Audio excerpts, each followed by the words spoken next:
Hey guys, welcome back to the Atlas Archives. Tonight, we're drifting into the Caribbean not with cannon fire or conquest just yet, but with nutmeg. This is Grenada, a small island with an outsized history where lush volcanic hills, turquoise waters, and global empires have all collided in surprisingly dramatic ways.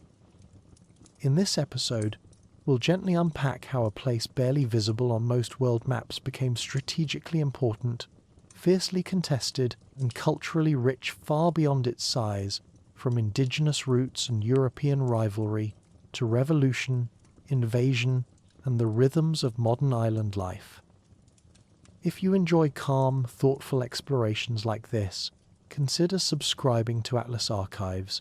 It helps keep these quiet, deep dives going. So make yourself comfortable, maybe imagine a warm breeze you didn't earn, and let's quietly step into the story of Grenada, an island that looks peaceful and absolutely refuses to have a simple past. Chapter 1: Introduction and Geographic Setting. Tonight, we're setting sail for the Spice Isle of the Caribbean, a place where nutmeg trees whisper secrets to trade winds and where the scent of cinnamon once made European merchants literally lose their minds with greed. Yes, we're talking about Grenada, and if you've never heard of it, don't worry, most people confuse it with Grenada in Spain anyway, which must make both places feel delightfully misunderstood. But Grenada is far more than just another Caribbean island dot on the map. It's a place where nature decided to show off, creating a volcanic masterpiece that rises from crystal clear waters like an emerald crown. This is where Christopher Columbus once sailed past without stopping, probably because he was having one of those days when you're so focused on finding gold that you miss the real treasure right in front of you. Grenada sits in the southeastern Caribbean Sea like a perfectly placed emerald on Mother Nature's jewelry collection. Located at approximately 12 degrees north latitude and 61 degrees west longitude, this small island nation occupies a strategic position at the southern end of the Windward Islands chain. It's roughly 100 miles north of Venezuela's coast, close enough that on a clear day you might convince yourself you can smell the arepas cooking across the water, though that's probably just wishful thinking mixed with sea salt and imagination. The island's position places it at the gateway between the Caribbean Sea and the Atlantic Ocean, making it a natural stopping point for ships travelling between Europe, Africa, and the Americas. This location has been both a blessing and a curse throughout history, bringing trade and culture, but also conquistadors and pirates. The nation of Grenada consists of 3 main islands: Grenada itself, which is the largest and most populated, along with Carriacou and Petite Martinique. Think of them as a family of islands, where the big sister Grenada gets all the attention, while the younger siblings Carriacou and Petite Martinique roll their eyes and mutter about favoritism. Grenada proper spans just 133 square miles, making it slightly smaller than the city of Philadelphia, though considerably more relaxing and with significantly better beaches. The island of Grenada stretches about 21 miles from north to south and 12 miles from east to west at its widest point. It's shaped somewhat like a teardrop, which seems poetic until you realize that most Caribbean islands look like teardrops when viewed from above, suggesting either that geography has a limited imagination or that the Caribbean was formed during a particularly emotional period in Earth's history. Grenada's topography tells the story of violent volcanic origins that have mellowed into rolling hills and verdant valleys. The island rises from sea level to its highest point at Mount St. Catherine, which reaches 2,756 feet above sea level. This peak sits in the island's interior like a sleepy giant, covered in rainforest that hasn't quite figured out it's supposed to be intimidating. The volcanic soil that once spelled doom for ancient ecosystems now provides the rich foundation for the spice crops that made Grenada famous, proving that sometimes the best things come from the most explosive beginnings. The volcanic landscape creates a diverse topography that seems almost designed for postcard photographers. Ancient lava flows carved valleys that now host rushing streams and waterfalls, while volcanic ridges provide dramatic backdrops for coastal villages. The island's geology includes everything from black sand beaches formed by ground volcanic rock to white coral sand beaches, creating a striking contrast that looks like someone spilled pepper and salt across the coastline. The interior mountains create distinct microclimates across the island, where the windward slopes receive heavy rainfall while the leeward areas remain relatively dry, proving that even on a small island, location matters tremendously. The coastline presents a delightful variety of beaches, from the famous Grand Anse Beach on the western shore, where the sand is so white it makes fresh snow look dingy, to the more rugged eastern coast, where Atlantic waves crash against volcanic rock formations with the persistence of a particularly determined door-to-door salesperson. The western and southern coasts tend to be calmer, protected from the Atlantic's enthusiasm by the island's bulk, while the eastern shore faces the full force of trade winds and ocean swells. Carriacou, the largest of Grenada's dependencies, sits about 23 miles northeast of the main island. At 13 square miles, it's roughly the size of Manhattan's financial district, though considerably more laid back and with fewer people shouting into cell phones. The island's name comes from the Kalinago word Kairiaku, meaning land surrounded by reefs, which shows that indigenous peoples were excellent at stating the obvious while making it sound poetic. Petite Martinique, the smallest of the three main islands, covers less than half a square mile and houses around 900 residents who know each other's business better than most people know their own family secrets. It's the kind of place where privacy is a foreign concept, and where forgetting to wave hello to someone can become the subject of island-wide discussion for weeks. The climate in Grenada can be described as tropically perfect with occasional dramatic interruptions. The island enjoys year-round temperatures between 75 and 85 degrees Fahrenheit, with the kind of consistent warmth that makes visitors from colder climates question their life choices and consider selling everything to buy a hammock and a good book. The dry season runs from January to May, when rainfall is minimal and tourists arrive like migrating birds following the sun. The wet season extends from June to December, bringing higher humidity and afternoon thunderstorms that arrive with the punctuality of a Swiss train and the drama of a television soap opera. These storms typically roll in from the Atlantic, announce themselves with impressive lightning displays, dump impressive amounts of rain for an hour or two, then move on as if they were simply stopping by to water the plants before continuing to their next appointment. Hurricane season officially runs from June through November, though Grenada's southern location provides some protection from the worst storms, which tend to track farther north.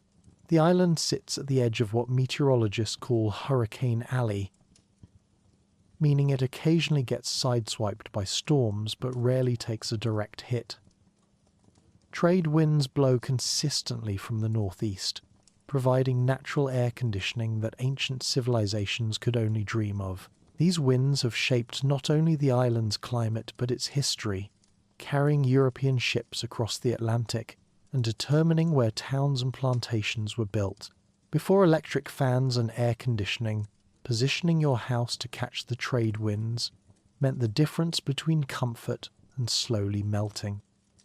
Grenada's interior is dominated by the Grand Etang rainforest, a lush ecosystem that receives over 150 inches of rain per year. This rainforest surrounds Grand Etang Lake, a crater lake formed in the caldera of an extinct volcano. The lake sits like a mirror in the mountains, reflecting clouds and trees while providing habitat for fish that have somehow figured out how to live in a volcano crater, which shows remarkable optimism on their part. The Grand Etang Forest Reserve covers over 3,000 acres of pristine rainforest, making it one of the largest protected areas in the Caribbean. Within this green cathedral, mahogany trees stretch toward the sky, alongside gomia trees that were once prized for canoe making by indigenous peoples. The forest floor is carpeted with ferns, orchids, and other tropical plants that compete for who can look most exotic. Wildlife thrives in this protected environment, including the Mona monkey, which was introduced from Africa centuries ago and has since decided that Grenada suits its lifestyle perfectly. These monkeys swing through the trees with the confidence of locals who know where all the best fruit trees are located. The forest also shelters numerous bird species, including the rufous-breasted hermit hummingbird, which has the distinction of being both beautiful and having a name that sounds like a character from a fantasy novel. The island's river systems flow outward from the central highlands like spokes on a wheel, carving valleys through the landscape as they make their way to the sea. None of these rivers are particularly large, but they provide crucial freshwater resources and create the fertile valleys where much of Grenada's agriculture takes place. The volcanic soil that covers much of the island is incredibly fertile, rich in minerals that make plants grow with embarrassing enthusiasm. This soil supports the cultivation of nutmeg, cinnamon, cloves, and other spices that put Grenada on the global map long before anyone cared about its beaches or tourism potential. The spice trees grow so well here that early European visitors assumed the island had been specifically designed by Providence for the cultivation of valuable crops, which shows how quickly people can convince themselves that good fortune is actually destiny. Nutmeg trees, in particular, have found their perfect home in Grenada's climate and soil. These trees can live for over a century, producing both nutmeg and mace from the same fruit in what amounts to nature's version of a 2-for-1 deal. A single mature nutmeg tree can yield up to 2,000 fruits per year, each containing the seed that becomes the spice that once made traders cross oceans. The trees grow throughout the island's interior, alongside cinnamon, cocoa, and coffee in a polyculture system that maximizes agricultural potential while creating landscapes that look like something from a tropical paradise brochure. Grenada's position in the Caribbean places it within the influence of several major ocean currents. The North Equatorial Current flows westward past the island, while the Caribbean Current moves northwest through the region. These currents affect everything from marine life distribution to the movement of ships, and they've been carrying seeds, debris, and the occasional lost tourist from island to island for thousands of years.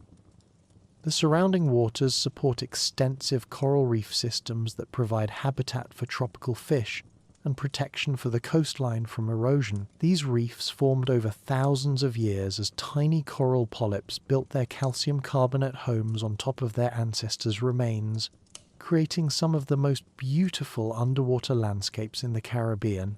The reefs also serve as natural breakwaters, reducing wave energy before it reaches the shore and preventing the island from slowly disappearing into the sea, one grain of sand at a time. Grenada's underwater topography is as dramatic as its terrestrial landscape, with steep drop-offs and underwater valleys that create diverse marine habitats. The Molinari Underwater Sculpture Park, established in 2006, combines art with marine conservation, featuring sculptures submerged in shallow water where coral and marine life can colonize the artwork. The island's waters support everything from microscopic plankton to migrating whales. Dolphins frequently play in the bow waves of boats, while pilot whales and sperm whales pass through deeper waters during their migrations, turning the surrounding ocean into a seasonal highway for marine giants. Marine life around Grenada includes everything from tiny reef fish that look like they were painted by an artist with access to every color in existence, to larger species like barracuda, grouper, and the occasional whale that passes through during migration seasons. Sea turtles nest on several beaches, returning to the same locations year after year with impressive loyalty. The island's terrestrial wildlife includes several endemic species that evolved in isolation, developing characteristics found nowhere else on Earth. The Grenada dove, for instance, exists only on Grenada and has the distinction of being the national bird of a country most people can't locate on a map. Grenada's geographic position has made it a crossroads of cultures throughout history. Ships travelling between South America and North America frequently stopped here for supplies, water, and repairs, bringing people, plants, animals, and ideas from across the Atlantic world. This location meant that Grenada was never truly isolated, and its history reflects the constant flow of influences from Africa, Europe, South America, and other Caribbean islands. The island's natural harbours, particularly around St. George's, the capital city, provided safe anchorage for ships of all sizes. St. George's Harbour is considered one of the most beautiful natural harbours in the Caribbean, which is saying something in a region where stunning harbours are common. The harbour sits in the crater of an ancient volcano, proving that sometimes the most destructive forces can create the most useful features. Today, Grenada's geography continues to shape its economy and culture. The spice industry still depends on the fertile volcanic soil and favourable climate, while tourism has discovered the beaches, reefs, and rainforests that make the island a natural paradise. The challenge for modern Grenada lies in balancing development with environmental protection, ensuring that the geographic features that made the island special don't disappear under concrete. As we settle in for our journey through Grenadian history, remember that this small island has witnessed centuries of human drama played out against a backdrop of natural beauty. From indigenous peoples who first learned to navigate these waters, to European colonizers who saw dollar signs in every nutmeg tree, to modern Grenadians building a nation in a globalized world, the story of Grenada is ultimately the story of how geography shapes destiny. Chapter 2: Indigenous Heritage and Early European Contact. Long before European ships ever dotted the Caribbean horizon, the island that would become known as Grenada was home to peoples who understood its rhythms better than any modern meteorologist. To the Kalinago people, the island wasn't Grenada at all. It was Camahogna, which translates roughly to Island of Waters, a name that captured the essence of a place where rainfall feeds countless streams and the sea provides both highway and harvest. These indigenous inhabitants had spent centuries learning to read the island's moods, from the subtle signs that predicted hurricane season to the exact timing of fruit trees and fishing seasons. The story of human habitation in Grenada begins much earlier than most history books suggest, stretching back over 3,000 years when the first peoples arrived from South America. These earliest inhabitants didn't leave behind grand pyramids or stone cities, but they did leave something perhaps more impressive, a sustainable way of life that lasted for millennia without destroying the very environment that sustained them. Archaeological evidence suggests that human presence on the island dates to around 1600 BCE, based on proxy evidence found in lake cores that show changes in vegetation patterns consistent with human activity. The indigenous peoples of Grenada were part of a complex web of cultures that stretched throughout the Caribbean archipelago. Rather than the simple story of peaceful Arawaks being conquered by warlike Caribs that dominated early colonial accounts, modern archaeology reveals a much more nuanced picture. The island was home to multiple groups over time, including peoples associated with the Saladoid culture, who arrived around 100 to 200 CE, and later groups who developed the distinctive pottery styles that archaeologists use to trace cultural changes across the region. By the time Europeans arrived, Grenada was inhabited by two distinct but related groups that French colonists would later distinguish as the Caraïbes and the Galabes. Ironically, the people the French called Caraïbes were likely the descendants of the island's earliest permanent settlers, living in villages that had been continuously occupied for over a millennium. The Galibis, meanwhile, appear to have been more recent arrivals from the mainland, settling sites like Galbi Bay after 1250 CE. This reversal of expectations, where the Caribs were actually the long-term residents and the newer arrivals were the ones with stronger mainland connections, shows how colonial observers often misunderstood what they were seeing. The Kalinago had developed sophisticated social and political systems adapted to island life. Their society was organized around family groups and villages, with leadership that could shift depending on circumstances. War chiefs for times of conflict, spiritual leaders for ceremonies, and skilled navigators for inter-island travel. Women held significant power in Kalinago society, with inheritance and family lineage traced through the maternal line. Children belonged to their mother's family, and a man's wealth and status would pass to his sister's children rather than his own. This matrilineal system created strong bonds between extended families and ensured that everyone had a place in the social structure. Their spiritual beliefs were intimately connected to the natural cycles of the island. The Kalinago divided the year into two seasons, a male dry season represented by the bat, and a female wet season represented by the frog. The time of the Batman began on December 21st when the sun appeared furthest south, while the time of the Frog Woman began on June 21st when the sun reached its northern extreme. This wasn't just poetic symbolism. It was a practical calendar system that helped coordinate agricultural activities, fishing schedules, and ceremonial observances across the entire archipelago.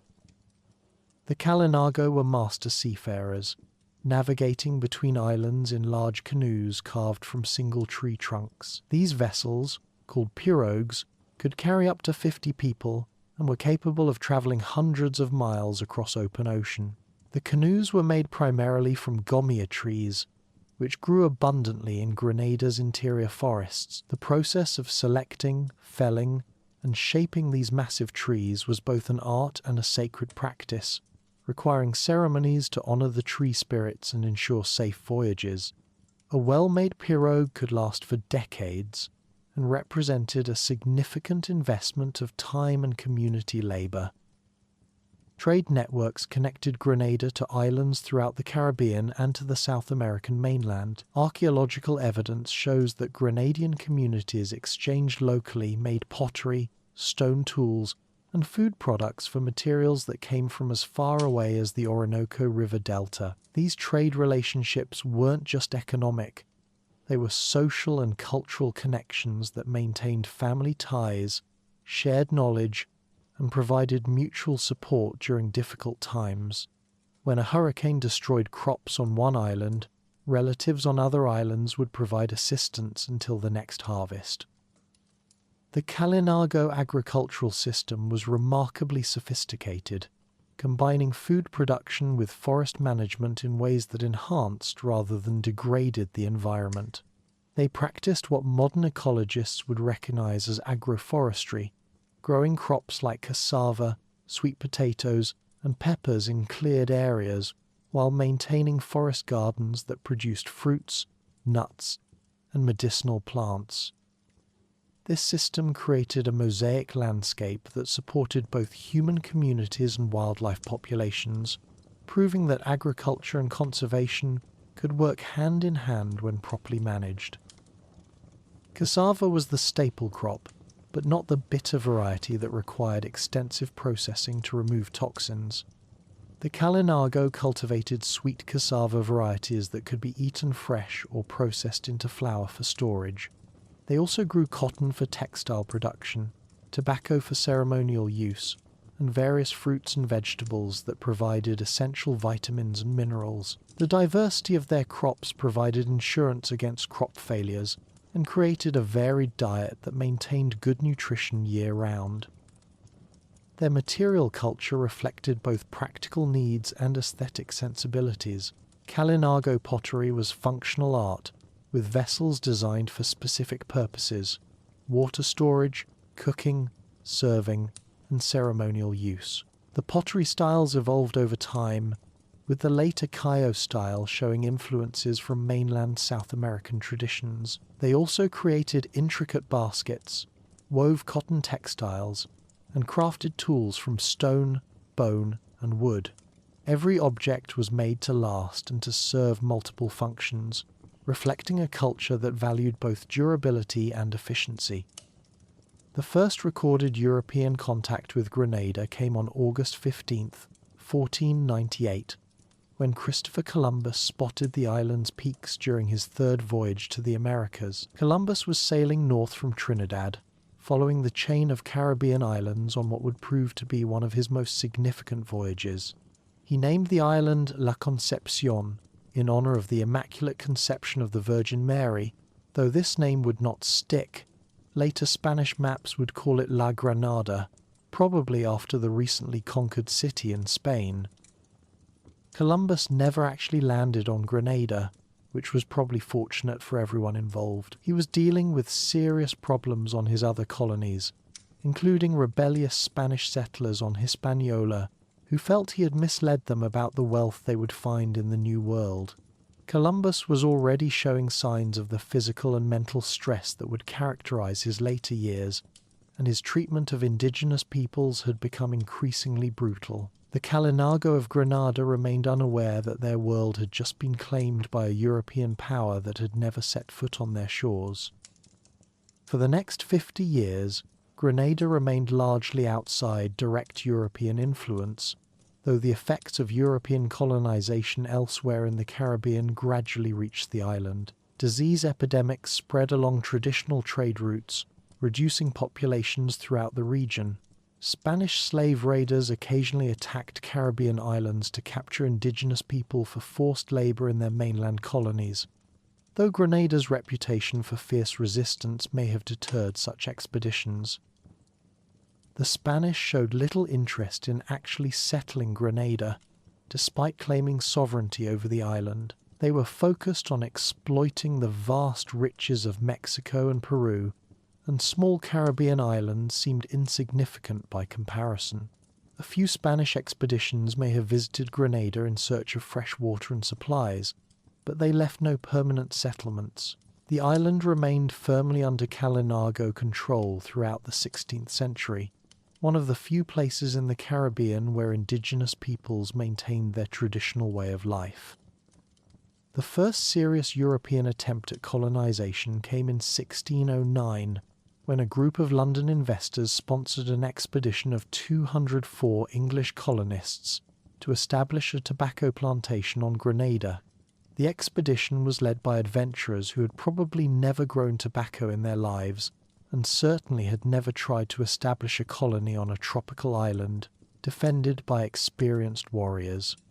The English built their settlement in what was possibly the area that would later become St. George's, attracted by the natural harbour that had served Kalinago communities for generations.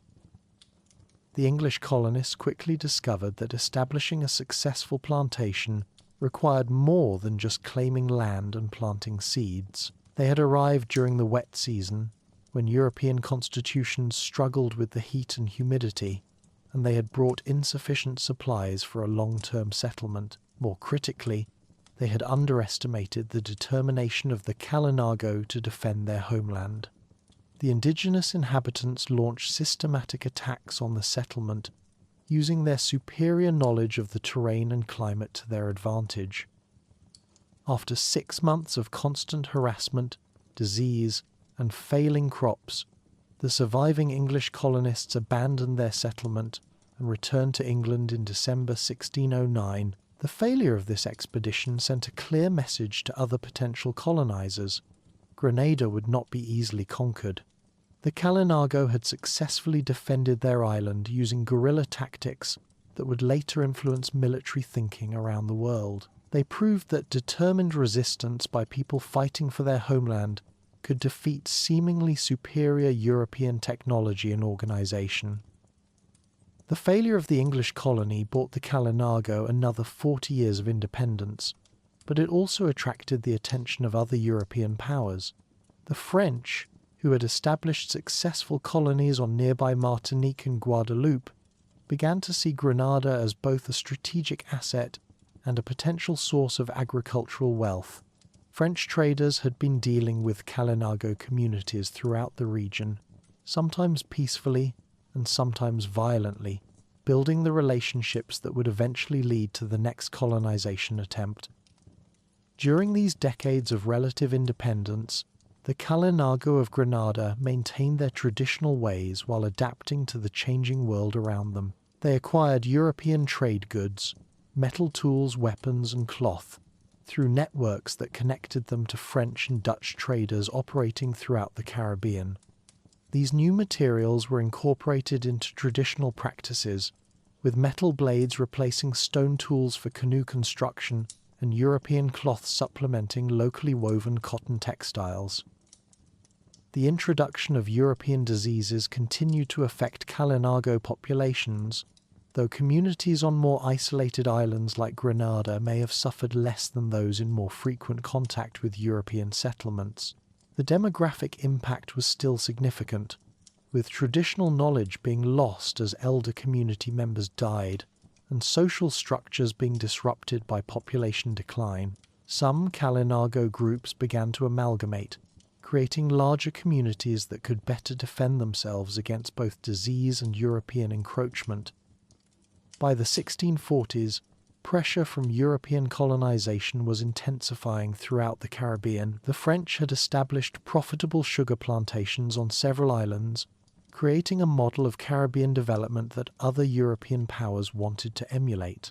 The success of these plantations depended on controlling large areas of fertile land and importing enslaved African workers to replace the indigenous populations that had been decimated by disease and warfare. Grenada, with its fertile volcanic soil and strategic location, was becoming increasingly attractive to European colonial investors. The Kalinago leadership was well aware of what European colonization meant for indigenous peoples. They had heard reports from other islands about the establishment of plantations, the enslavement or displacement of native populations, and the transformation of traditional landscapes into European-style agricultural estates. Some Kalinago leaders favoured accommodation with European powers, hoping to maintain some autonomy through negotiated agreements. Others advocated for continued resistance, believing that any compromise would eventually lead to complete subjugation. In 1649, the question of accommodation versus resistance would be put to the ultimate test. A French expedition under Jacques Diel du Parquet landed at St. George's Harbour with 203 men and the clear intention of establishing a permanent colony. Unlike the earlier English attempt, this expedition came well supplied and backed by the successful French colonial administration of Martinique. The age of Kalinago independence on Grenada was about to end, but not without a fight that would echo through Caribbean history as one of the most dramatic acts of resistance against European colonialism. The story of indigenous Grenada represents more than just the prelude to European colonization. It demonstrates that sustainable, sophisticated societies can develop in harmony with island environments. The Kalinago had created a way of life that balanced human needs with environmental protection, maintained social cohesion across diverse communities, and adapted successfully to changing circumstances for over a millennium.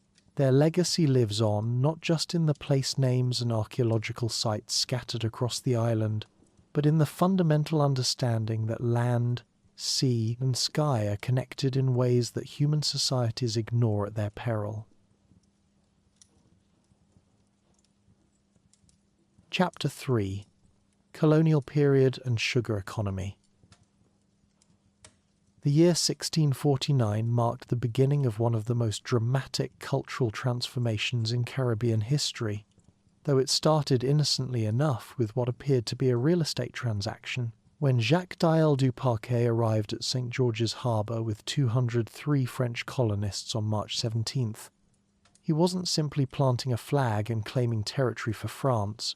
He was implementing a carefully planned invasion disguised as a commercial venture. Du Parquet, the governor of Martinique, had observed the failure of the earlier English colonial attempt and believed he could succeed where others had failed through superior organization, better financing, and what he hoped would be diplomatic negotiations with the Kalinago leadership. Duparquet's expedition built Fort Annunciation, a fortified settlement overlooking the natural harbour that would eventually become St. George's. The location was strategically chosen not just for its defensive advantages, but because it controlled the best harbour on the island, effectively giving the French a stranglehold on maritime access to Grenada. Within days of landing, Duparquet negotiated a treaty with Chief Kairouane that supposedly divided the island peacefully between the French and Kalinago communities.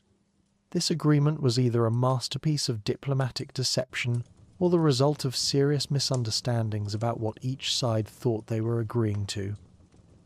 The treaty lasted exactly 8 months before erupting into violence that would define the next 5 years of Grenadian history. In November 1649, conflicts broke out between French settlers and Kalinago communities over land use, resource access, and the fundamental question of who actually controlled the island.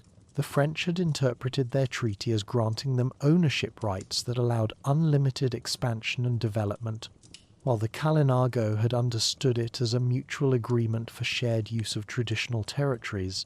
These conflicting interpretations of the same document would become a recurring theme in European indigenous relations throughout the Americas. Duparquet himself returned to Martinique shortly after establishing the settlement, leaving his cousin Jean Lecomte as governor of Grenada. Lecomte proved to be a very different kind of leader than his diplomatic cousin. He was a military man who believed that colonial problems required military solutions.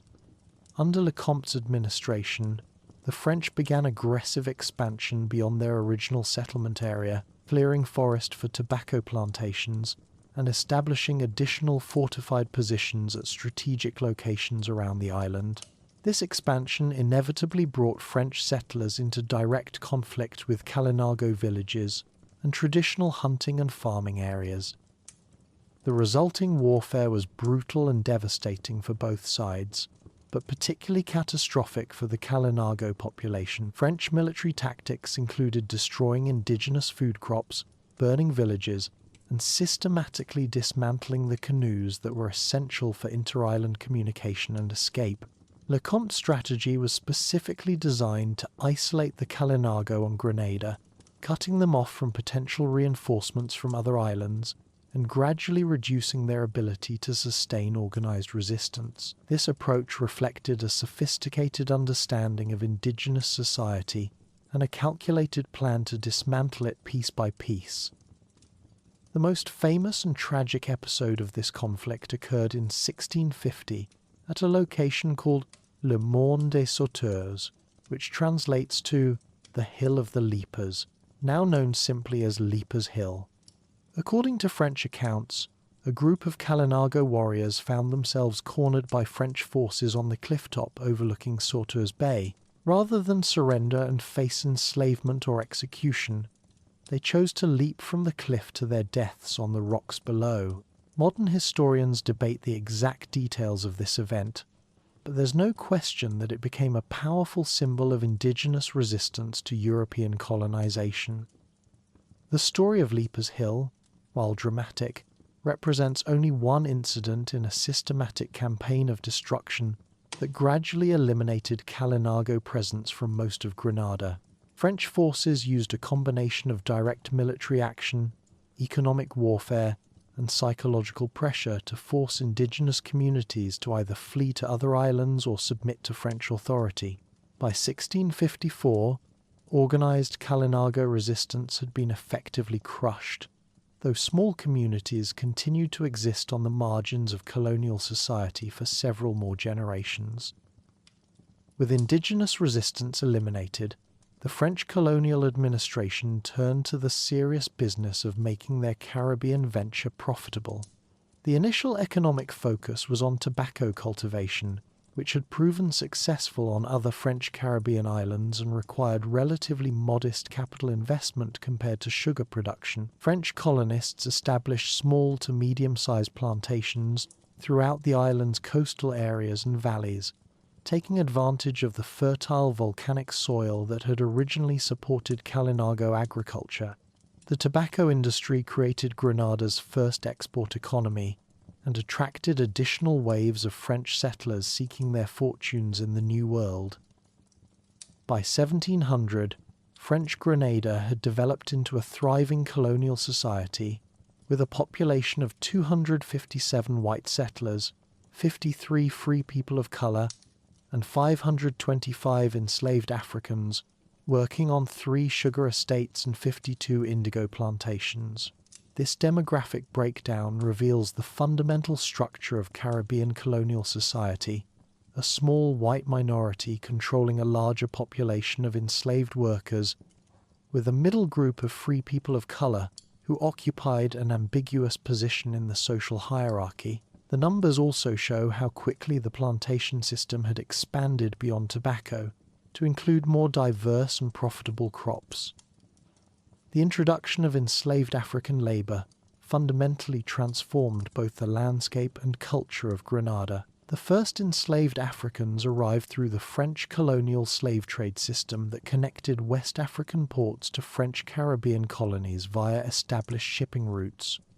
These early arrivals came primarily from Senegambia, Guinea-Bissau, Sierra Leone, and other West African regions where French traders had established commercial relationships with local African merchants and rulers.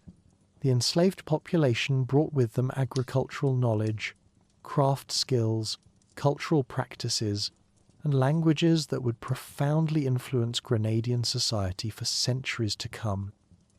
French colonial law governing slavery was codified in the Code Noir of 1685, which established the legal framework for plantation society throughout French Caribbean colonies. The Code Noir attempted to regulate the treatment of enslaved people while simultaneously reinforcing their status as property that could be bought, sold, and inherited.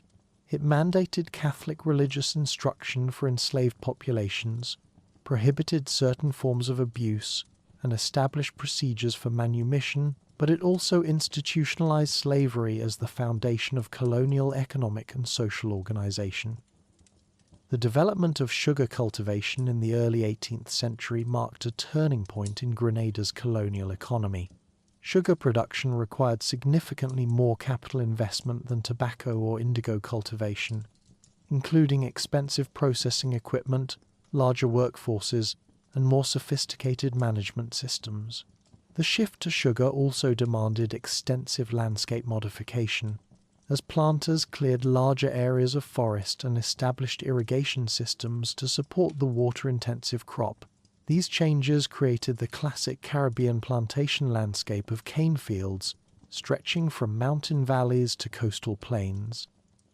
Between 1705 and 1710, the French constructed Fort Royal at St. George's, which later became known as Fort George under British rule.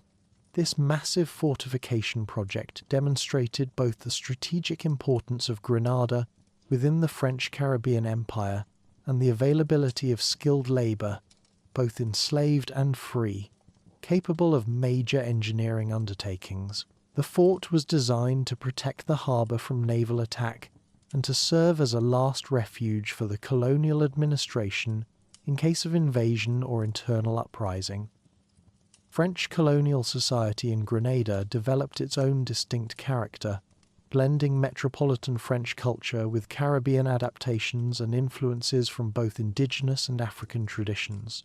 French colonists maintained connections to France through trade, immigration, and cultural exchange, but they also created distinctly Caribbean ways of life, adapted to tropical climate, island geography, and multicultural social relationships.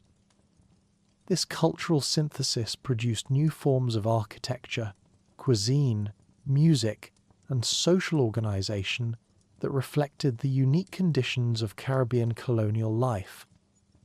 The plantation system that emerged under French rule established patterns of land use, labour organisation, and economic structure that would persist long after French political control ended. Large estates concentrated the best agricultural land in the hands of a small number of wealthy planters, while smaller farmers occupied marginal areas or worked as overseers and managers for larger operations. This concentration of land ownership created stark inequalities in wealth and social status that became characteristic features of Caribbean plantation societies throughout the region.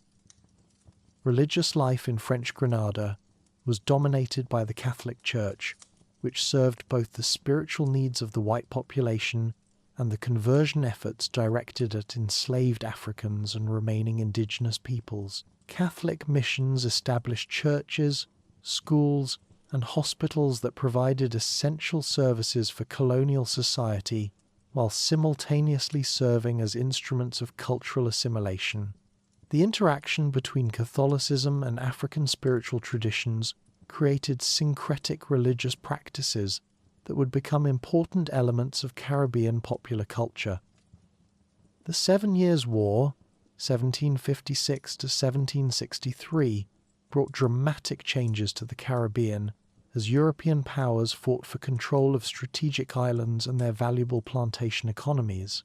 Grenada's location made it an important target for British naval forces seeking to disrupt French Caribbean trade and eliminate competition from French sugar producers. The war demonstrated how Caribbean colonies had become essential components of European imperial rivalry, valuable enough to fight major wars over, and important enough to reshape the global balance of power. On March 4th, 1762, British Commodore Swanton captured Grenada without firing a shot, finding the French garrison unprepared for resistance and the colonial government unable to mount effective defence. This bloodless conquest reflected the reality that small Caribbean islands could rarely defend themselves against determined naval attack, regardless of their fortifications or local military preparations. The British takeover was formalised by the Treaty of Paris on February 10, 1763, which officially transferred Grenada from French to British sovereignty, along with several other Caribbean territories. The transition from French to British rule created complex challenges for all segments of Grenadian society. British administrators had to decide how to govern a predominantly French-speaking population that included both white planters and free people of colour who had enjoyed certain rights under French law. The new British government chose to maintain existing property rights and allow French civil law to continue governing personal and commercial relationships, while imposing British criminal law and administrative systems. This compromise created a unique legal and cultural environment that preserved many French colonial institutions within a British imperial framework. British rule brought significant changes to Grenada's plantation economy, particularly through the expansion of sugar production and the intensification of the slave trade. British merchants had extensive experience in both sugar cultivation and slave trading, and they brought capital, expertise, and commercial networks that rapidly expanded Grenada's export economy. The island's sugar production nearly doubled between 1763 and 1774, transforming Grenada into one of the most profitable British Caribbean colonies. This economic boom was built on a massive increase in the enslaved population, as British slave traders imported thousands of additional Africans to work on expanding sugar plantations. The new arrivals came primarily from different regions of West and Central Africa than the earlier French imports, including significant numbers from present-day Nigeria, Ghana, Angola, and the Congo region. By 1783, Grenada's population included over 24,000 enslaved people, representing nearly 90% of the island's total population and making it one of the most heavily enslaved societies in the Caribbean. The intensive plantation system that developed under British rule created enormous wealth for a small number of plantation owners, while extracting tremendous human costs from the enslaved workforce.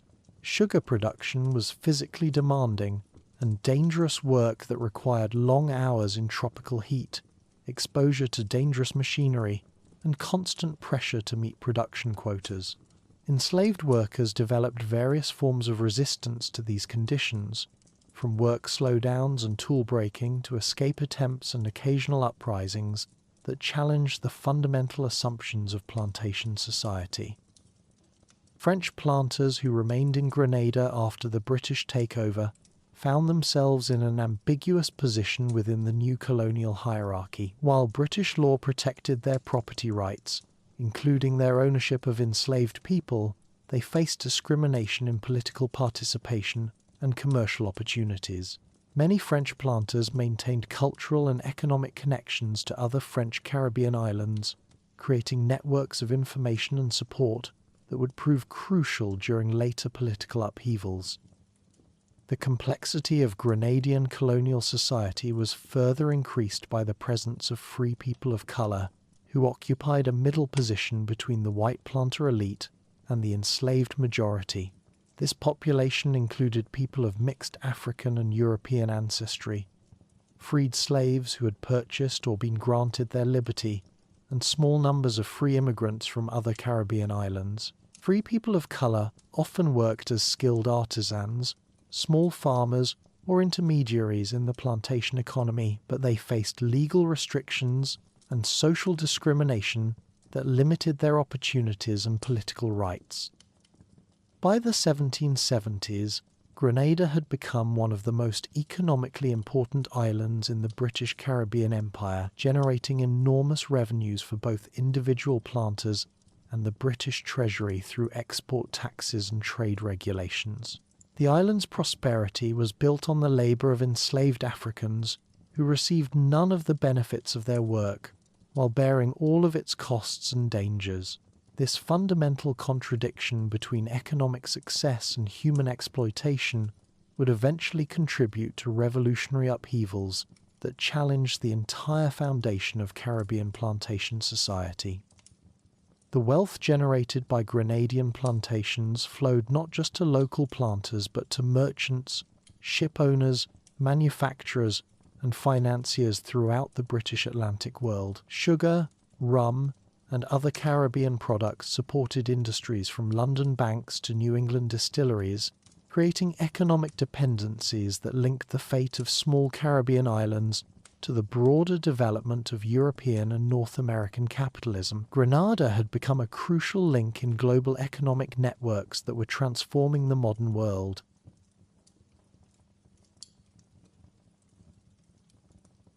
Chapter 4: Path to Independence and Political Development. The 20th century arrived in Grenada like a hesitant guest at a party where the music had already stopped but nobody wanted to leave. The island was still very much a colonial outpost, administered by British officials who governed from the capital of the Windward Islands Federation, but underneath the surface of routine colonial administration, changes were brewing that would eventually reshape not just Grenada, but the entire Caribbean region. The old plantation economy was slowly giving way to new patterns of land ownership, social mobility, and political consciousness that would challenge the fundamental assumptions of colonial rule.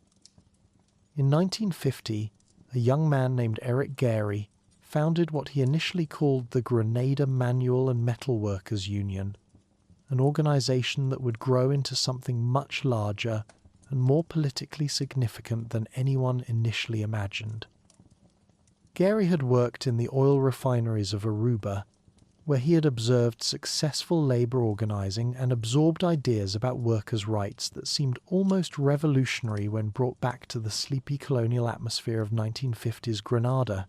His union quickly evolved into the Grenada United Labour Party, which would dominate Grenadian politics for the next quarter century and beyond.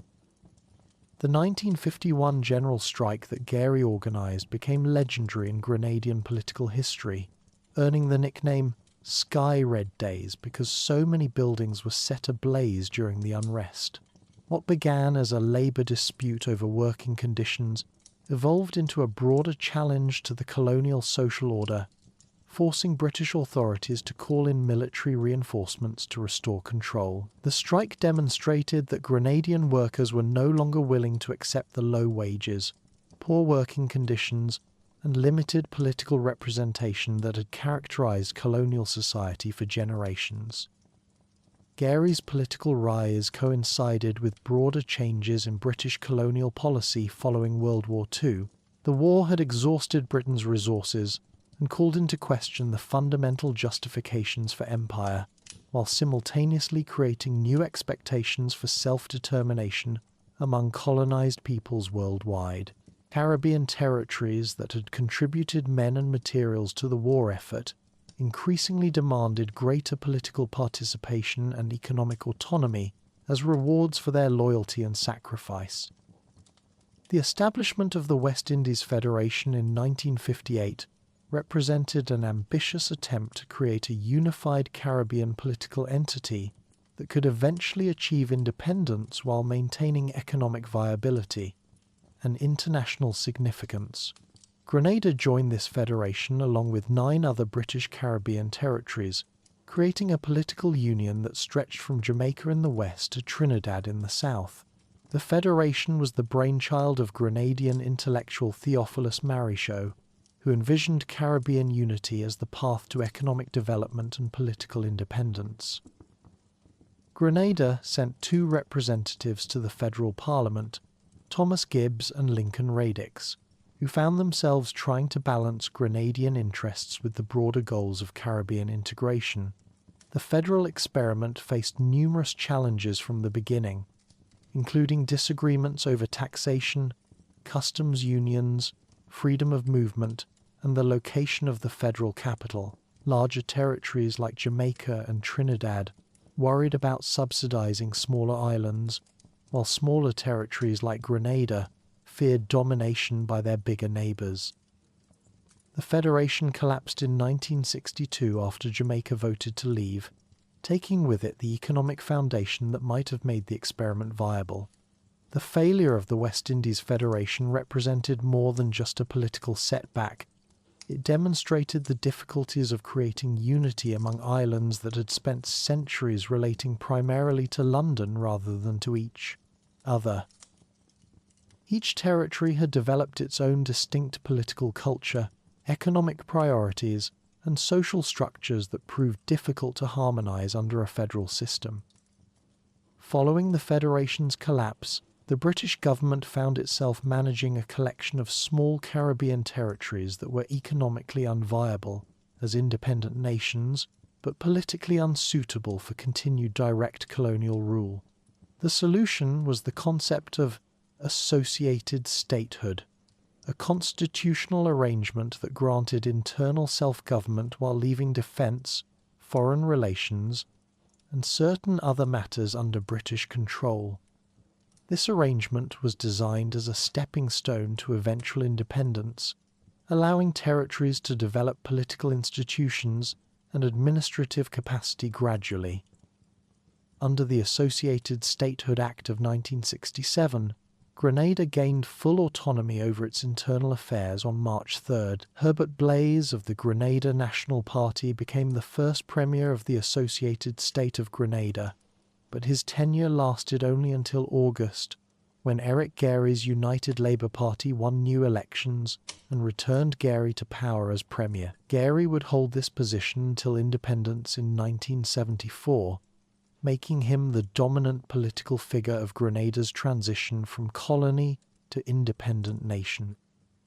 The associated statehood period saw significant infrastructure development and social changes that prepared Grenada for independence. The electrification of rural parishes occurred between 1961 and 1965, bringing modern conveniences to areas that had remained largely unchanged since the colonial period. The establishment of Grenada Electricity Services Limited represented not just technological progress, but also the beginning of local control over essential services that had previously been managed by British colonial authorities. Education expanded dramatically during this period, with the construction of secondary schools and the introduction of programs designed to create a cadre of locally trained civil servants, teachers, and professionals. This educational expansion was crucial for developing the human resources necessary for independent governance, but it also created new social tensions as educated young Grenadians began questioning traditional patterns of authority and social organisation.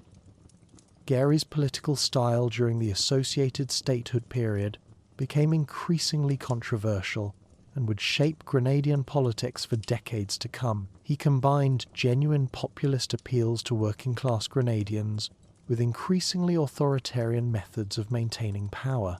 His supporters praised him for challenging the traditional elite and fighting for ordinary workers, while his opponents accused him of corruption, political intimidation, and abuse of power.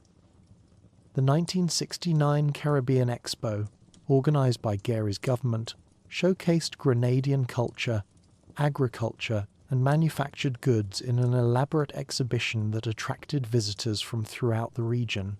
The expo was held in what is now the airport area and represented Gary's vision of Grenada as a modern, culturally vibrant nation ready to take its place on the international stage.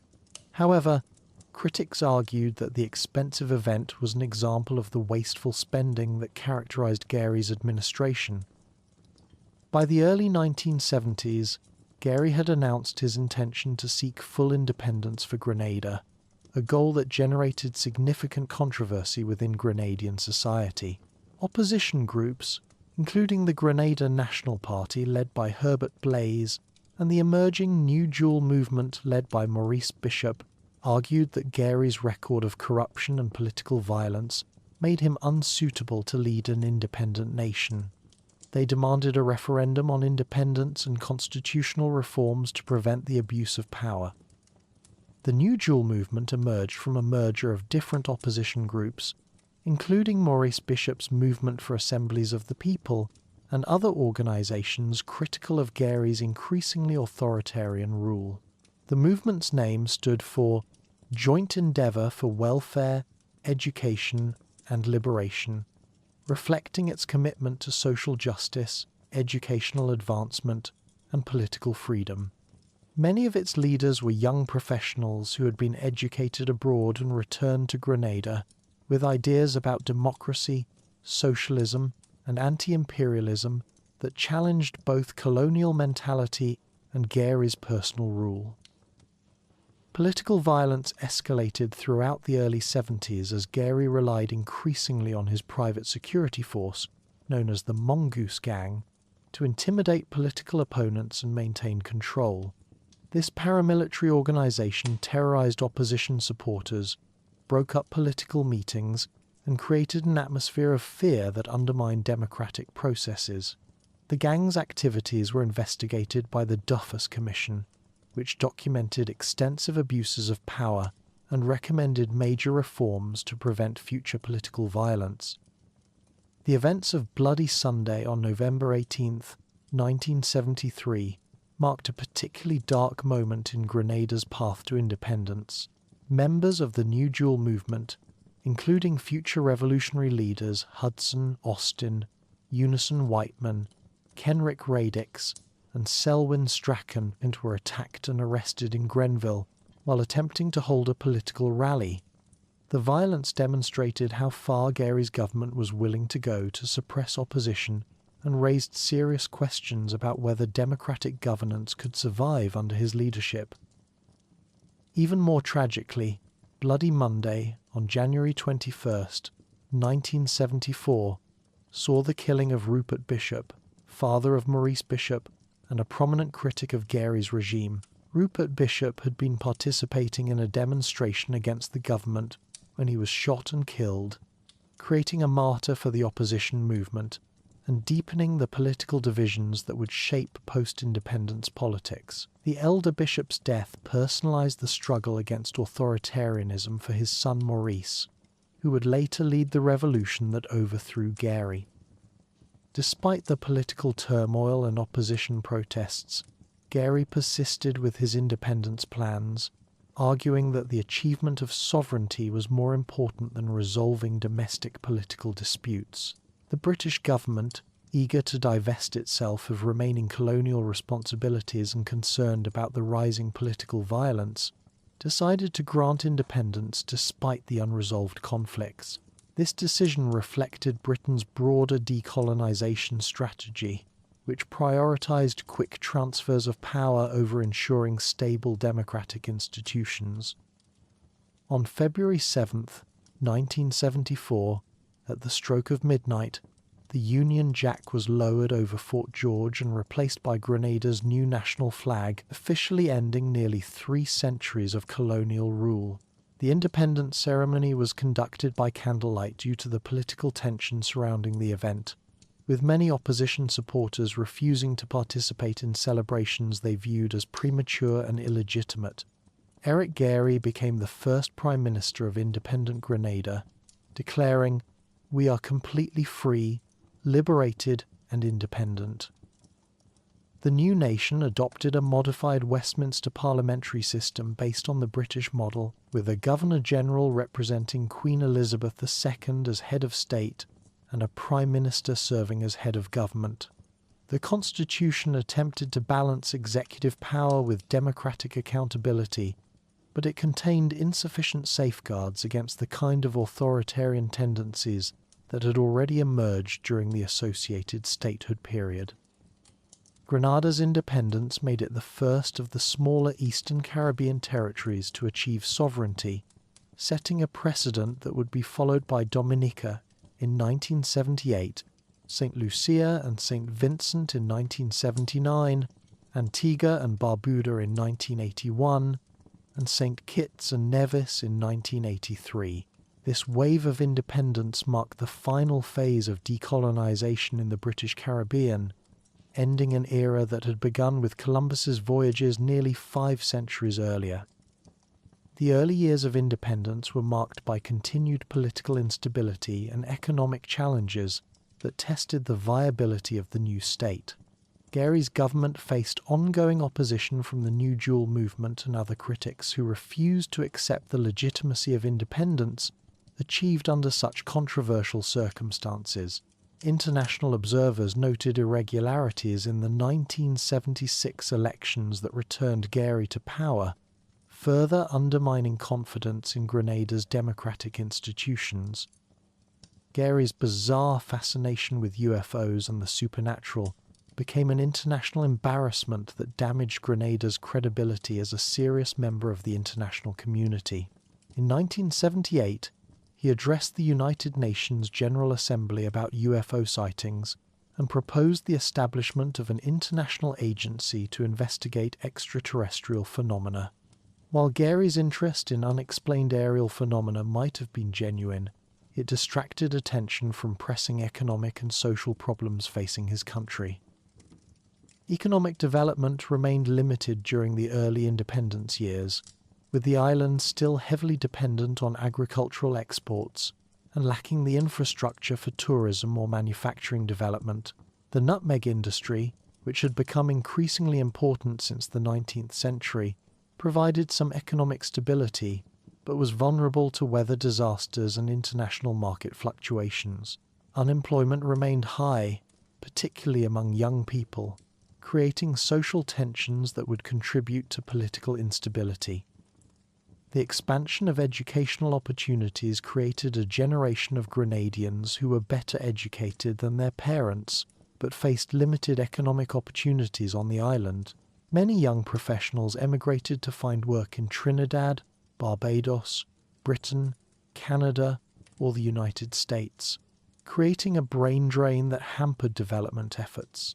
Those who remained often became involved in political movements that challenged existing power structures and demanded more responsive governance. Regional integration remained an important goal for Grenada's leaders, who recognized that small island states needed to cooperate to achieve economic viability and international influence. Grenada joined the Caribbean Community and Common Market established in 1973, participating in efforts to create free trade zones, coordinate foreign policies, and develop shared institutions for addressing common challenges. As the 1970s progressed, it became increasingly clear that the independence experiment was not proceeding as planned.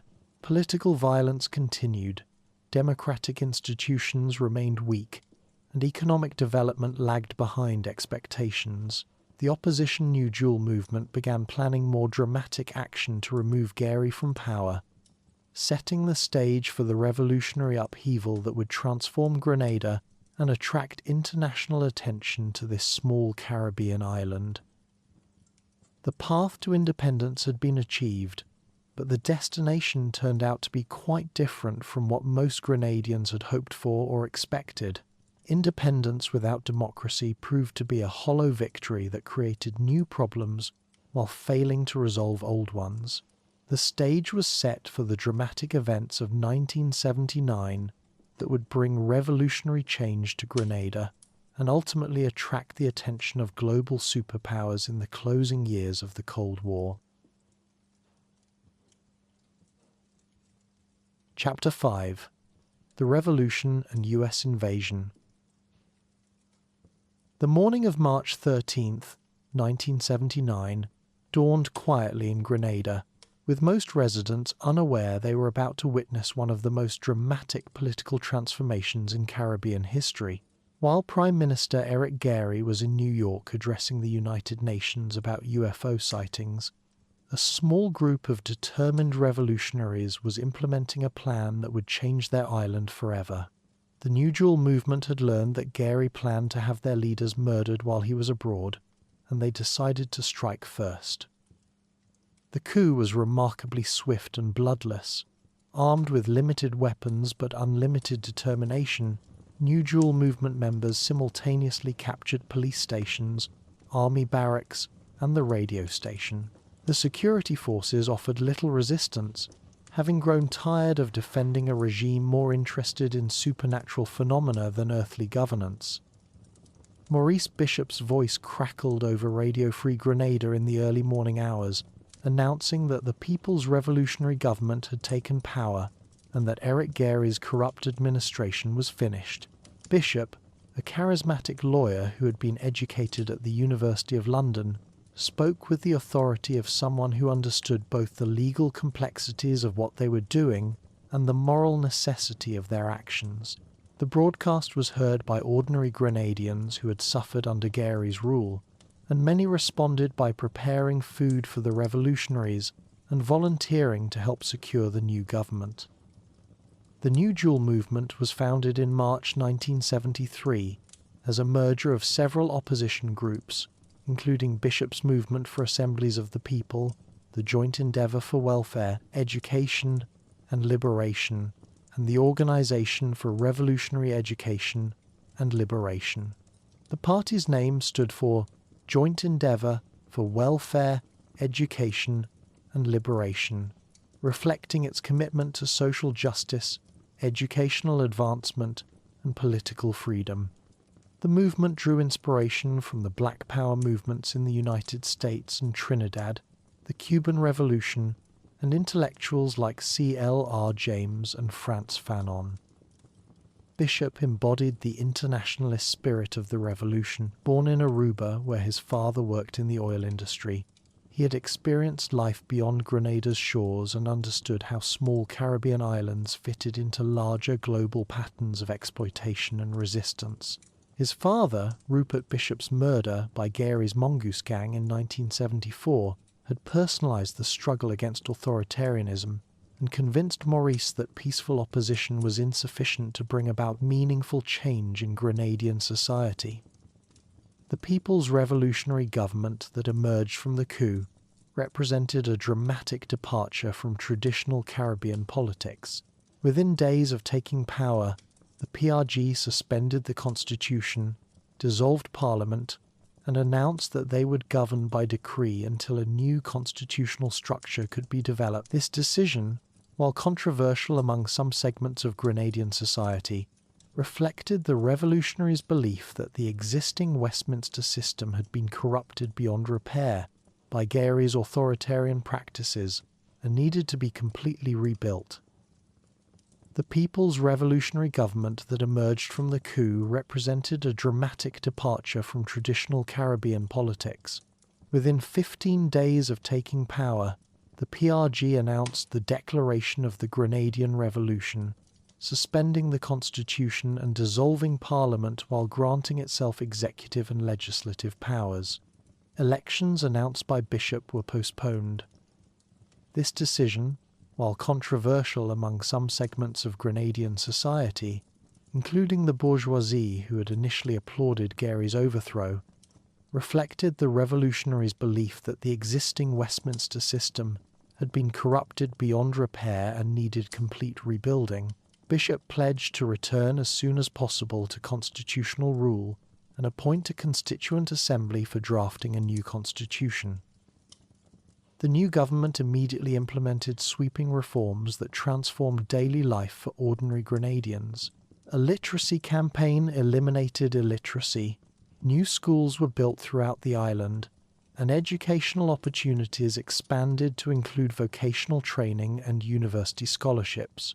Women's rights received unprecedented attention with anti-discrimination laws, guaranteed maternity leave, and established daycare centres that allowed mothers to participate more fully in economic activities.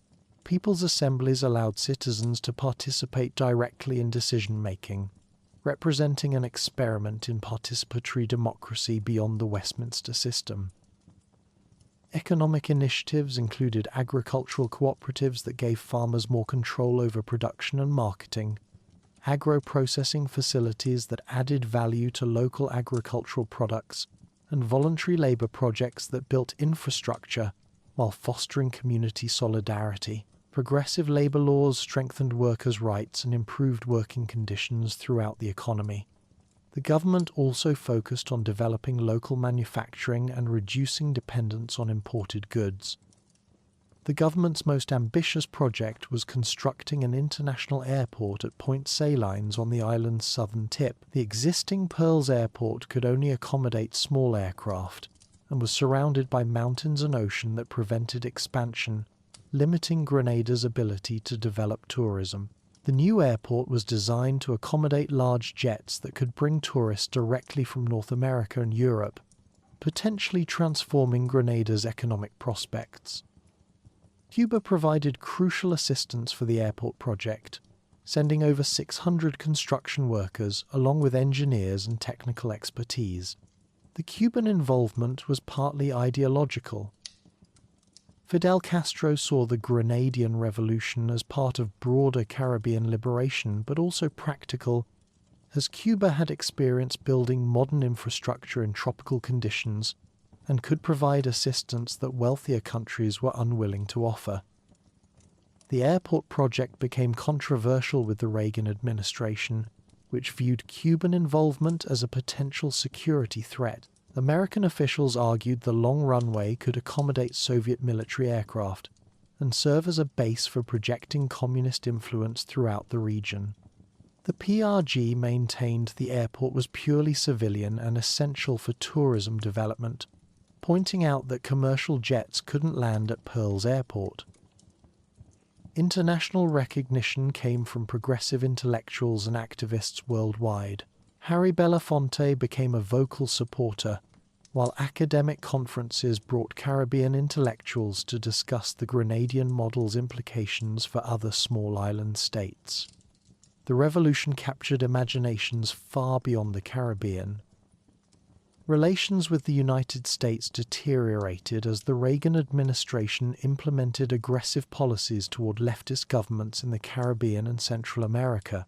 The administration viewed the Grenadian Revolution within the context of broader Cold War competition, particularly concerned about Soviet and Cuban influence in America's strategic backyard. Economic pressure included blocking international loans and aid programs, while diplomatic pressure involved attempts to isolate Grenada from regional organizations and international forums. The administration also conducted large-scale military exercises in the Caribbean that were clearly designed to intimidate the small island nation and demonstrate American military capabilities in the region. the Reagan administration had been particularly alarmed by what officials called the threat of a good example. The possibility that a successful socialist experiment in the English-speaking Caribbean might inspire similar movements elsewhere in the region, Grenada's English-speaking population, and Bishop's articulate presentations to international audiences made the revolution potentially more influential than other leftist governments in the Caribbean that communicated primarily in Spanish or French.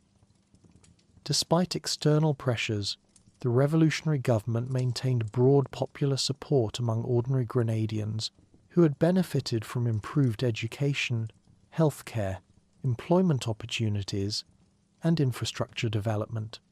International observers, including International Monetary Fund representatives, acknowledged that Grenada's economy was outperforming other Eastern Caribbean islands.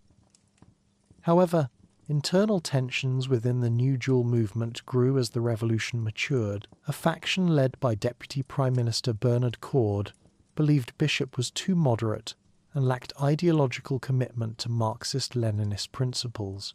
Coard, who had written influential works on educational inequality, saw himself as the theoretical leader of the revolution. The conflict reflected broader debates about revolutionary change. Coard advocated for more rapid socialist transformation and closer Soviet alignment, while Bishop preferred gradual change that maintained mixed economy elements. These philosophical differences became personal conflicts that poisoned the revolutionary leadership. Despite external pressures, the revolutionary government maintained broad popular support among ordinary Grenadians who had benefited from improved education, healthcare, employment opportunities, and infrastructure development. International observers, including representatives from the International Monetary Fund, acknowledged that Grenada's economy was outperforming other Eastern Caribbean islands, and that the government's development programs were showing measurable results in improving living standards. However, internal tensions within the New Jewel movement grew as the revolution matured.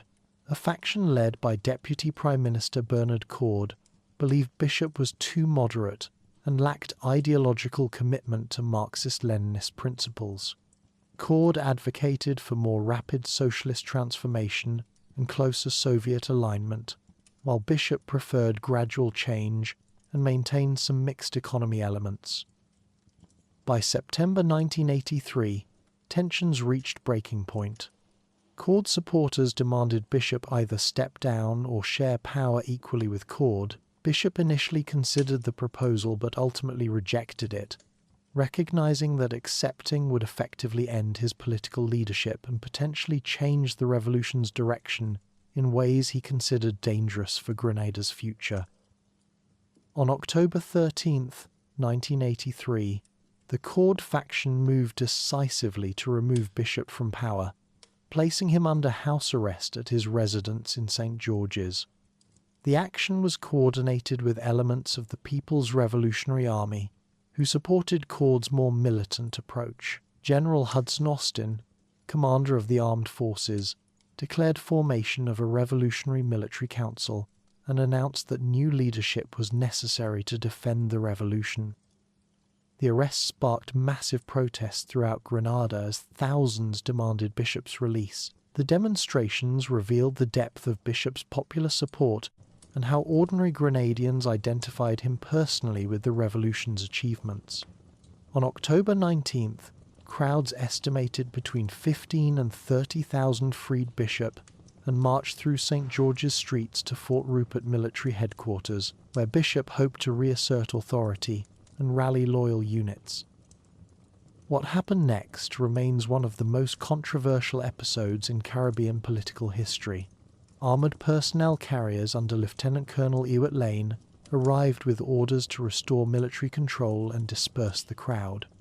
When vehicles opened fire on demonstrators, chaos erupted as people fled in terror. Approximately 40 civilians were killed in the massacre. Bishop and 7 associates, including Education Minister Jacqueline Kreft and Trade Minister Norris Bain, were captured and executed by firing squad in Fort Rupert's courtyard. The executions marked the revolution's end as a popular movement and began 6 days of military rule that would change everything. Hudson Austin imposed military rule with a 24-hour shoot-on-sight curfew. The executions provided Reagan with the pretext for Operation Urgent Fury, launching over 7,000 American troops on October 25th. The stated justifications included protecting American medical students at St. George's University, preventing Soviet-Cuban military buildup, and restoring democratic government. However, many observers noted the students weren't in immediate danger, and the invasion came after the revolutionary government had already been destroyed. Operation Urgent Fury began before dawn, with airborne troops parachuting onto the partially completed Point Salines airstrip, while Marine forces conducted amphibious landings. Cuban construction workers and military advisors offered fierce resistance, fighting to defend the airport project that represented their contribution to Grenadian development. 24 Cubans and 19 Americans were killed, along with unknown numbers of Grenadian civilians and military personnel. Within 72 hours, American forces controlled all significant targets. The invasion drew international criticism, including from Margaret Thatcher, who was angry about not being consulted despite Grenada being a Commonwealth member. The UN General Assembly condemned the invasion as illegal. However, many Grenadians welcomed liberation from military rule and the opportunity to return to constitutional government. The trauma of witnessing Bishop's execution and experiencing martial law had left the population exhausted and desperate for normalcy. Herbert Blaise won December 1984 elections under American supervision, returning to Westminster governance with the new National Party, a coalition including former opponents of both Gary and Bishop. Blaise, who had served as Grenada's first premier under associated statehood, represented continuity with pre-revolutionary politics and restoration of the parliamentary system the PRG had suspended. 18 individuals involved in Bishop's murder, known as the Grenada 17, were tried and convicted, with 14 receiving death sentences later commuted to life imprisonment. The trials provided some measure of justice but couldn't restore the revolutionary government or undo damage to progressive politics throughout the Caribbean region. In September 2009, the final 7 prisoners were released, ending a 26-year chapter in Grenadian legal history. The Point Salines airport was completed by Americans and became exactly what Bishop had envisioned: a gateway for international tourism that transformed Grenada's economy. Modern jets began bringing tourists directly from North America and Europe, fulfilling the revolutionary government's economic development vision. In May 2009, the facility was renamed Maurice Bishop International Airport, acknowledging his contribution to Grenadian development while recognizing the tragic circumstances of his death. The Grenadian Revolution lasted exactly 4 years and 8 months, from March 13th, 1979 to October 19th, 1983. In that brief period, it captured international attention, demonstrated progressive governance possibilities in small island states, and provided a model for participatory democracy and social development that influenced movements throughout the Caribbean and beyond. The revolution showed that small nations could pursue independent development paths and achieve remarkable social progress when political will existed to challenge traditional power structures. Its violent end served as a tragic reminder of how quickly revolutionary achievements could be destroyed by internal conflicts and external intervention, but also demonstrated the lasting impact of progressive policies on ordinary people's lives. Chapter 6: Modern Grenada and Cultural Identity. In the quiet aftermath of the American withdrawal in December 1984, Grenada faced the monumental task of rebuilding not just its physical infrastructure, but its political institutions and national identity. The invasion had ended the revolutionary experiment, but it also marked the beginning of a different kind of transformation, one that would gradually reshape the island into a stable democracy while honouring its complex history. Modern Grenada emerged from this period as a small nation that had learned to balance international relationships while maintaining its distinctive Caribbean character. The immediate post-invasion period focused on restoring democratic governance under international supervision. Herbert Blaise's new National Party government worked to establish new political norms while managing the practical challenges of reconstruction.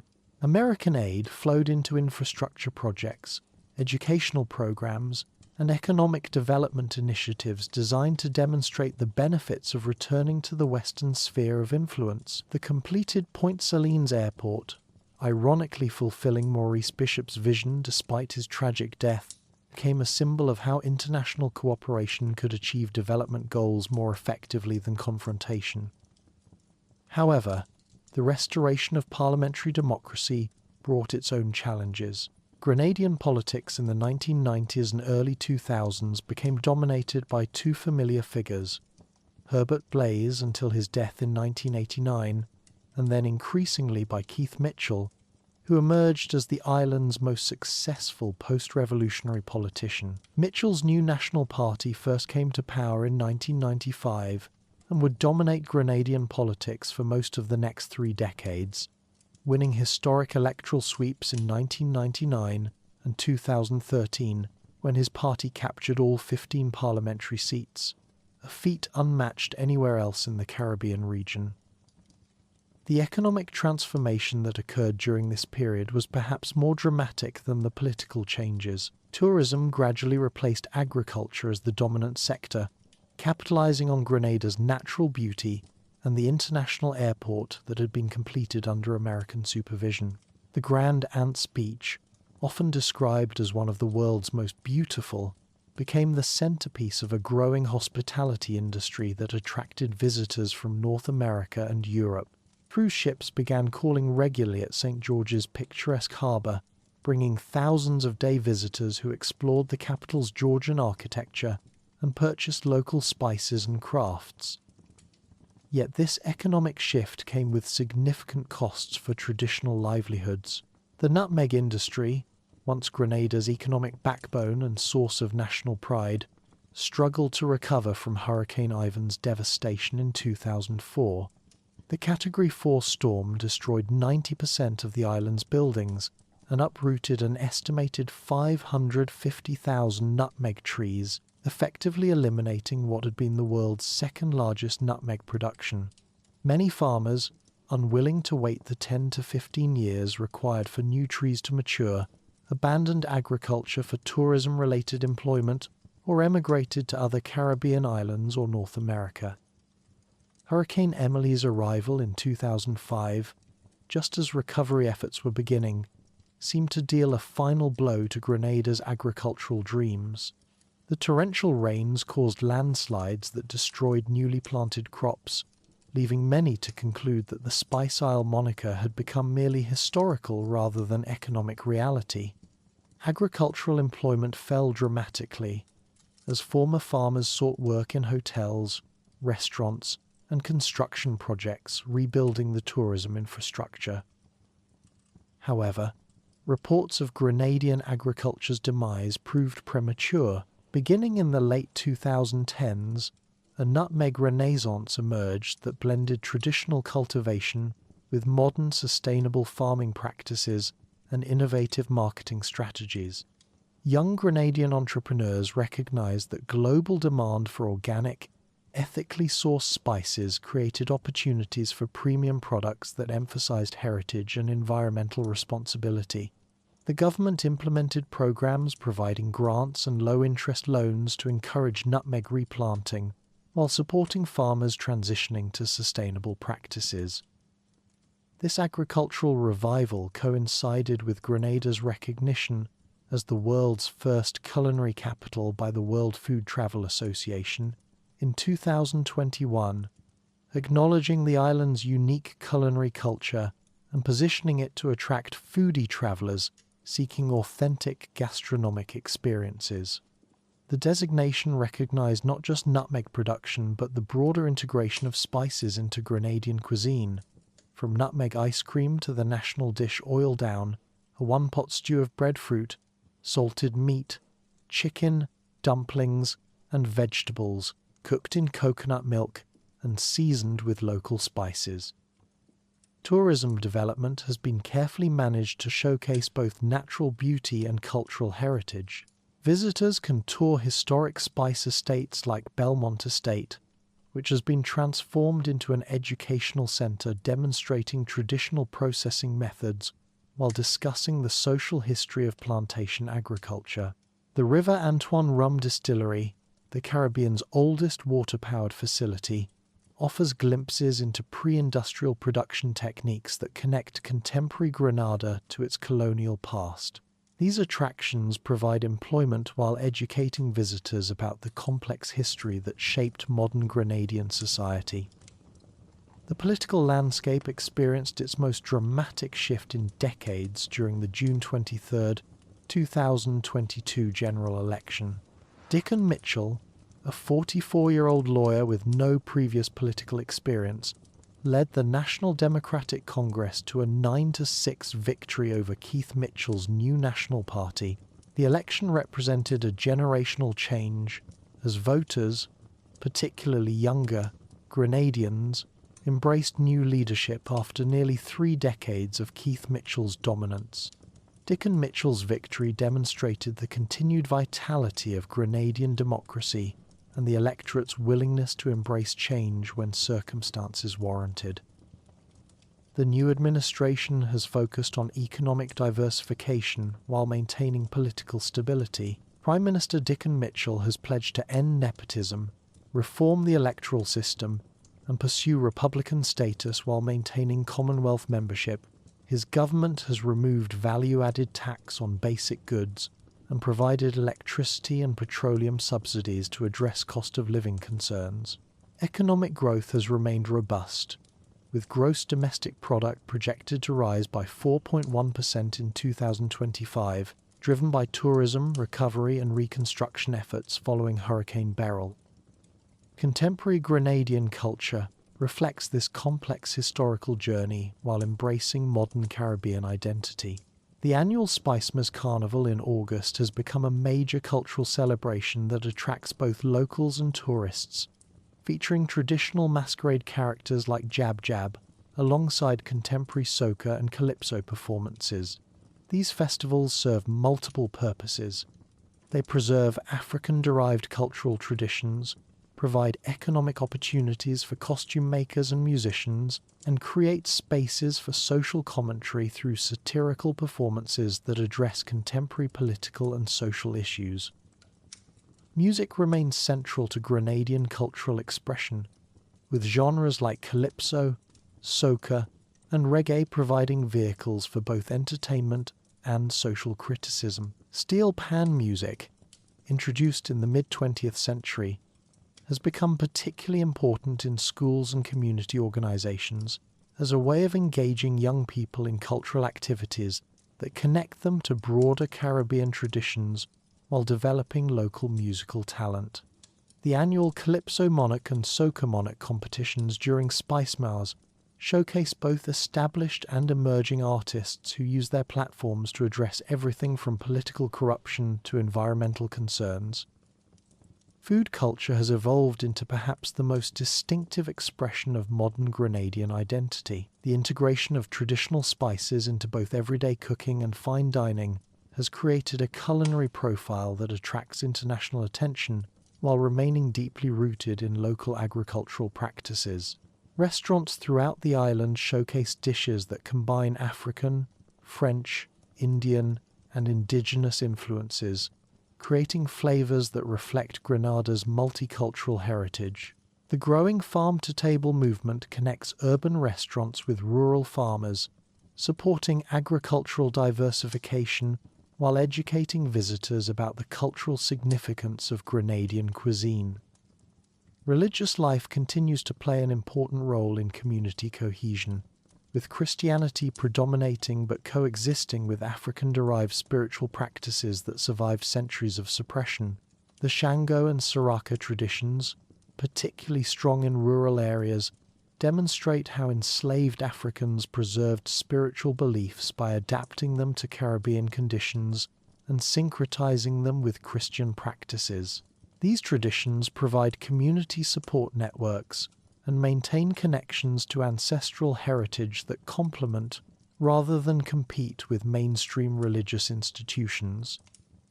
Education has become a national priority, with literacy rates approaching 100% and increasing numbers of young Grenadians pursuing higher education both locally and abroad. St. George's University, established in 1976 as a medical school primarily serving American students, has grown into a significant economic contributor that also provides educational opportunities for local students. The university's presence has attracted other educational institutions and created a small but influential international community that contributes to Grenada's cultural diversity. Environmental consciousness has grown significantly as Grenadians recognize both the economic importance of preserving natural assets for tourism and the existential threat posed by climate change to small island states. The Grand Etang National Park protects crucial watershed areas while providing ecotourism opportunities that diversify the visitor experience beyond beaches and spice tours. Marine conservation efforts protect coral reefs and fishing grounds that support both tourism and traditional livelihoods, demonstrating how environmental protection and economic development can be mutually reinforcing. The legacy of the 1979 to 1983 revolution remains complex and contested within Grenadian society. While the violent end of that period traumatized the population and discredited radical politics for a generation, many of the revolution's social achievements, particularly in education, healthcare, and women's rights, have been preserved and expanded by subsequent governments. The renaming of Point Salines Airport as Maurice Bishop International Airport in 2009 represented a form of historical reconciliation that acknowledged Bishop's contributions while recognizing the tragic circumstances of his death. Contemporary Grenadian literature, art, and music frequently grapple with this revolutionary heritage, exploring themes of idealism, betrayal, and resilience that resonate beyond the specific historical context. Writers and artists use the revolutionary period as a lens for examining broader questions about political leadership, social justice, and the challenges facing small nations in an interconnected world. This cultural production helps process historical trauma while identifying lessons relevant to contemporary challenges. Youth engagement has become crucial for Grenada's future development, as the island faces the common Caribbean challenge of emigration by educated young people seeking opportunities in larger economies. Government initiatives promoting entrepreneurship, cultural industries, and technology-based businesses aim to create opportunities that allow young Grenadians to contribute to national development while maintaining connections to their cultural heritage. The growing creative economy, including music production, fashion design, and digital media, provides new avenues for cultural expression and economic development. Climate change adaptation has become a central concern for Grenadian policymakers as rising sea levels, increasing hurricane intensity, and changing rainfall patterns threaten both economic sectors and community safety. The government has implemented coastal protection measures, improved building codes, and developed disaster preparedness protocols based on lessons learned from Hurricanes Ivan and Emily. Regional cooperation through the Caribbean Emergency Management Agency allows for coordinated responses to natural disasters that regularly affect multiple islands simultaneously. Water security represents a particular challenge given Grenada's mountainous topography and seasonal rainfall variations. Investment in watershed protection, rainwater harvesting, and efficient irrigation systems supports both urban populations and agricultural communities, while maintaining the ecological integrity of forest reserves. These initiatives demonstrate how environmental protection and economic development can be mutually supportive when properly planned and implemented. Modern Grenada's international relations reflect the lessons learned from its revolutionary period and subsequent invasion. The island has pursued a pragmatic foreign policy that maintains strong ties with traditional allies while developing new partnerships based on mutual benefit rather than ideological alignment. Grenada remains an active member of the Commonwealth of Nations, the Organization of Eastern Caribbean States, and the Caribbean Community, using these multilateral frameworks to amplify its voice in regional and international affairs. The relationship with the United States has evolved from the antagonism of the early 1980s to cooperative partnership based on shared democratic values and economic interests.